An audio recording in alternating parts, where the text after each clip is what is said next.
د سټنډرډ عالي شورا له لوري په بېلابېلو برخو کې 13 سټنډرډونه تصویب شول. د ریاست الوزراء اقتصادي مرستیال محترم الله عبدالغني برادر اخوند په مشرۍ د سټنډرډ عالي شورا درېیمه نوبتي غونډه ترسره شوه. دغه غونډه نن د روان 1404 لمریز کال د وري میاشتې په 24مه نېټه په مرمرینه ماڼۍ کې جوړه شوې وه چې د سټنډرډ ملي ادارې لوی رئیس الله تمیم او د دې شورا دایمي غړو پکې حضور درلود. د ریاست الوزراء اقتصادي مرستیال وویل د دې شورا په غونډو کې د افغانستان د تولیداتو پر کیفیت بحث کیږي او د ښه کېدو او تضمین په موخه معیاري سټنډرډونه تصویبیږي. دا سټنډرډونه تولیداتو ته نړیوال اعتبار ورکوي او په ورته وخت کې د صادراتو په زیاتوالي کې هم مهم رول لري. ورپسې د سټنډرډ ملي ادارې لوی رئیس الله تمیم د سټنډرډونو د ارزښت په اړه خبرې وکړې. هغه وویل د معیاري سټنډرډونو د تطبیق په صورت کې د انسانانو او حیواناتو روغتیا خوندي کیږي او په ورته وخت کې د خوندي چاپیریال په رامنځته کولو کې هم مؤثر رول لري.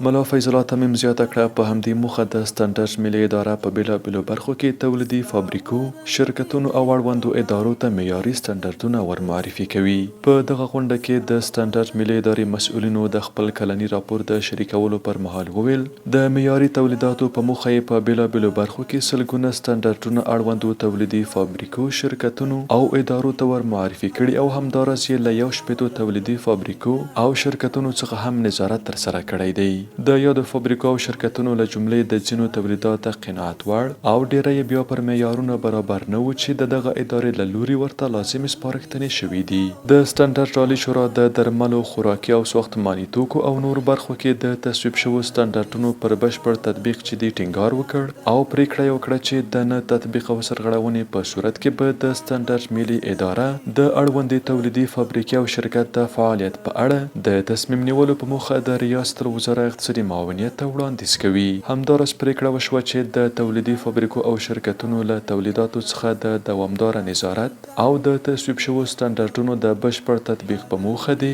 د سټنډرډ ملي ادارې په مشرۍ له اړوندو وزارتونو او ادارو سره په همغږۍ تطبیقي پلان جوړ او عملي شي. د سټنډرډ عالي شورا درېیمې نوبتي غونډې ته د خوراکي توکو او کرنیزو محصولاتو، درملو او وارشي لوازمو، ساختماني توکو، الکترونیک او مخابراتو، نساجي او چرم، چاپیریال ساتنې، پلاستیک، طبي وسایلو، کانونو او د څارویو د حلالې په برخه کې 13 سټنډرډونه د تصویب لپاره وړاندې شول. له هر اړخیز بحث وروسته د ریاست الوزراء اقتصادي مرستیال له لوري تصویب او د سټنډرډ ملي ادارې ته په جدي توګه د بشپړ تطبیق سپارښتنه وشوه او دغه اداره مکلف وبلل شوه چې د یادو سټنډرډونو د تطبیق راپور وخت په وخت له اقتصادي معاونیت سره شریک کړي. محترم الله صاحب وویل په دې سره به هېواد ته د بې کیفیته توکو د راتګ او تولید مخنیوی او په ورته وخت کې به د هېوادوالو د روغتیا او همداراز توکو او خدماتو د کیفیت تضمین وشي.